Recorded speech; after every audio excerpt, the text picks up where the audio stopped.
오늘도 수급을 통해서 시장의 흐름 함께 살펴보겠습니다. 먼저 외국인의 수급 함께 보겠습니다. 이 전일 종가 기준 외국인의 수급입니다. 가장 많이 매수한 종목 SK하이닉스를 많이 매수했습니다. 그 뒤를 이어서는 2차 전지 종목들에 집중을 하고 있는데요. 에코프로비엠과 LG에너지솔루션을 매수했고요. CES에서 화려하게 데뷔전을 치른 솔루엠 2차 전지 충전소 전기차 관련된 종목입니다. 그리고 다섯 번째 종목 같은 경우에 보신다면 어제 시장 내에서 화장품 대형주들이 상승한 가운데 외국인은 아모레퍼시픽을 5위로 선택했습니다. 그럼 오늘 시장에서 외국인의 선택도 함께 살펴보시죠. 이 5거래일 연속 매도세를 보이던 외국인, 오늘 시장에서는 매수 우위를 보이고 있는 가운데 오늘 시장의 흐름 살펴보신다면 이 반도체 종목에 집중을 하고 있습니다. 이 삼성전자는 우선주를 선택했고요. HPSP, LG이노텍, ISC까지 함께 담아가고 있습니다. 이 3위로는 최근에 이 엔터주 실적이 좋지 않다라는 소식 전해지면서 급락을 했었던 JYP 엔터를 선택했는데요. 어제 시간 외에서 이 장중에 최대 주주가 이 큰 폭으로 매수했다는 소식이 들어온 JYP 엔터 함께 매수하고 있는 소식 들어왔습니다. 그럼 계속해서 기관의 선택 살펴보시죠. 이 기관의 매수 종목입니다. 어제 종가 기준 먼저 함께 살펴보시면요. 이 기관 특히나 2차 전지 종목에 집중하고 있습니다. 에코프로비엠, LNF, 포스코홀딩스의 에코프로머티까지 이 탑 5 중에 4가지 종목을 2차 전지주로 가져가고 있고요.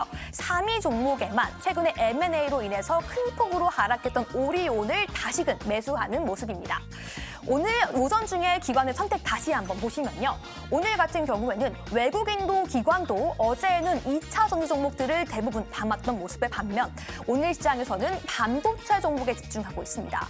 특히나 반도체 장비주에 집중을 하고 있는데요. HPSP, 그리고 포스코 두성엔지니어링, 한미반도체까지, 그리고 LG이노텍까지 함께 4가지 종목 모두 반도체로 담아가고 있습니다. 오늘 2차 전지 종목 중에서 포스코홀딩스는 여전히 이어가고 있는 모습입니다. 그럼 계속해서 개인의 선택도 함께 살펴보시죠. 오늘 어제 기준으로 개인의 순매수 종목입니다. 가장 많이 매수한 종목은 이 삼성전자 언팩 행사 진행한 가운데 1위로 가장 많이 담았고요.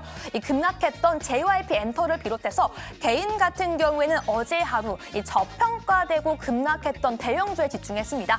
JYP 엔터 뒤를 이어서 이 시장에서도 이 기대에 없는 저평가라고 말해줬던 삼성, SDI, 그리고 이 충칭공장 매각 소식 속에 장중 신저가를 기록했던 현대모비스, 그리고 AI는 네이버 계속해서 개인도 함께 매수하고 있습니다. 이렇게 오늘 이 개인과 외국인, 기관 이 매수 종목들 함께 살펴봤는데요. 과연 어떤 특징들 함께 알아볼 수 있을까요? 교수님들 알려주시죠. 네, 외국인과 기관의 매수 상위에는 어제도 그랬고요. 오늘도 지금 삼성전자, SK하이닉스 이런 대형주들도 담겨 있고 제주 반도체, 참 제주를 잘 부리고 있는 종목이 이렇게 또 상위에 올라와 있는 걸 확인해 볼 수가 있습니다. 자, 전체적으로 이제 시장에 대한 수급이 좀 여건이 달라졌으면 좋겠는데 앞서서도 김대중 교수님이 잠깐 언급해 주셨던 것처럼 선물 쪽에서 외국인의 매도가 또 확실하게 끝나지 않은 그런 상황 속에서 현물 매수가 외국인 쪽에서 들어오고 있어요. 이거 굉장히 또 오랜만이잖아요. 의미 부여 좀 긍정적으로 할 수 있을까요? 일단은 근데 지금 수급상에서 아주 특징이 되는 거는 오늘 제가 주목하고 있는 거는 현재 그러니까 장이 마치고 난 이후, 위장 마치고 난 이후에 지금 채권 시장 움직임입니다. 보통은 이제 아시아장이 열려 있는 시간 동안 채권 시장의 움직임이 좀 둔화된다라고도 보실 수 있는데 오늘 같은 경우에는 지금 미국장에 특히 10년물 국채 같은 경우에 오히려 아시아장이 열리고 난 뒤에 더 올라가는 모습을 보이고 있습니다. 여기에 연동해가지고 외국인이 지금 선물 매도를 하고 있다라고도 볼 수 있는 부분이고 어찌 보면 여전히 지금 우리가 빅테크의 실적에 대해서는 AI, TSMC 이런 걸 봤을 때는 크게 걱정은 안 한다라고도 보실 수 있을 것 같아요. 올해는 특히 AI 관련돼가지고 성장한다라고 볼 수 있는 대목이 있다 보니까 그런 부분에서 오히려 주가 관련돼서는 자신감이 있지만 지금 글로벌 관련돼서 매크로 관점에서는 어제 이제 라팔 보스틱 연은 총재 같은 경우도 이렇게 얘기를 했습니다. 금리 인하 3분기에 할 것이다. 이런 얘기가 어찌 보면은 지금 채권 시장을 자꾸 건들고 있고 이 부분에 있어서 매크로 관점에서 1월 31일 날 도대체 무슨 이야기가 나올 것인가 이런 부분에 여전히 조금 눈치를 보고 있고 그래서 관망이 지속되고 있다라고 보실 수 있을 것 같습니다. 네, 수급 특징적인 종목들 보면서 시장 특징도 함께 좀 보시면 좋을 것 같습니다. 변영희 교수님 오늘 어떤 종목 혹시 가지고 오셨을까요? 네, 저는 오늘 상대적으로 좀 강한 DIT를 좀 준비를 해봤는데 DIT. 네네, 지금 DIT 현재 주가가 9%대 오르고 지금 있습니다. 체크를 좀 해보겠습니다. 네, 지금 9.5포인트. 지난 11월 16일 24,350원 신고가 갱신한 이후에 일부 조정폭을 좀 받았지만 그래도 중장기 추세선을 좀 유지하면서 18,000원대를 좀 강하게 좀 지켜주고 있던 흐름들 보여주었던 종목입니다. 미세화 공정에 필요한 이 레이저 어닐링 장비를 좀 공급하고 있는 SK 하이닉스의 이 장비 매출에 대해서 2024년도에 어떤 수주 본격화에 관련된 이슈가 좀 부각이 됐고 지금 이오테크닉스가 공급하고 있는 동일 장비와 대비했을 때 가격 경쟁력 관점에서 뭐 대당 50억에서 60억 정도로 생산원가 및 공급가가 좀 책정될 수 있다는 어떤 기대감들 이 부분 주시하면 좋을 것 같습니다. 다만 2024년도에 대한 이 영업이익률 단에서는 이 장비에 대한 공급 부분에 따라서 한 500억에서 600억 정도의 영업이익이 좀 예상되고 있는데 전체 영업이익률이 3분기 기준에서는 한 50% 정도에 좀 추산됐던 이익률, 높은 영업이익률을 좀 기반으로 한다면 DIT 4분기까지에 대한 실적 기조는 부진할 수 있겠으나 2024년도 상반기 관점에서는 뭐 이익 개선 효과가 좀 크지 않을까라고 보고 있습니다. 수급적인 측면을 좀 보면 지금 18,000원대를 좀 강하게 좀 지켜주고 있고 최근에 10%대 좀 상승한 오늘 10%대 좀 상승 추이를 좀 보여주고 있지만 일단 여기서는 이 미세화 공정 관련된 이 선단 투자 수혜가 좀 지속될 수 있고 관련된 어떤 추가적인 수주가 가시화되는 구간이라면 전고점 영역인 24,000원대는 한 번쯤 터치 및 돌파가 좀 가능할 수 있는 구간이 아닐까라고 판단해 보겠습니다. 네, 첫 번째 DIT 변효영 고수의 종목 확인을 해봤고요. 변효영 이어서 김대중 고수님은요? 아까 좀 전에 양다리 종목들 많이 말씀하셨는데요. 근데 또 타픽 종목 반도체 성장 네, 쪽에서 네. 꼽아주시기로 했는데 혹시 반도체 그 종목도 성장주인데요. 양다리인가요? 양다리입니다. 아, 그래요? 어떤 양다리냐면 KC텍인데요. 반도체와 디스플레이 분야에 있어서 한 7대3 정도로 양쪽에 그 장비를 납품하고 있습니다. 삼성 디스플레이와 삼성 반도체에 납품하고 있는 회사고요.